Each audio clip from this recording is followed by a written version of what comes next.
लेकिन फिर हमारे बच्चे आएंगे सारा कुछ उन्हीं के पास, हम छोड़ कर जाते हैं, फिर वो कहते हैं भाई हमारा नहीं, وہ تمہارا ذکر पीढ़ियाँ दर पीढ़ियाँ इसी तरह चलती है। लेकिन इंसान का जो वजूद है वो ख़त्म हो जाए पूरी, फिर कब्रिस्तान कभी एक दिन 45 साल के बाद कहते हैं उसको भी ख़त्म कर दो।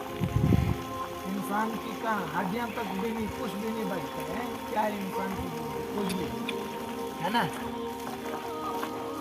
लेकिन अल्लाह ताला ने इंसान को आजमाइश के लिए इस दुनिया के अंदर भेजा है ना, कि भाई मैं अपने बंदे को इम्तिहान के अंदर डालूं, किस तरीके से ये इम्तिहान में कामयाब हो जाए।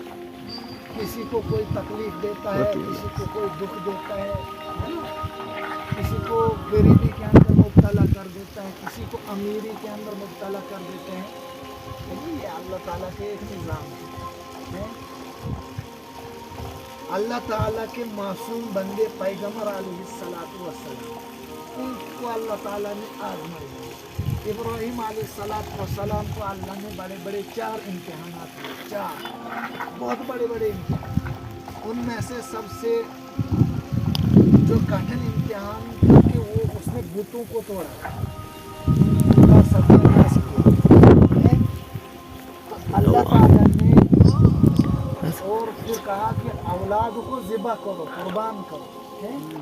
उसने हाजिर कर दिया, भाई सब कुछ अल्लाह के लिए। हाँ, पैगम्बरों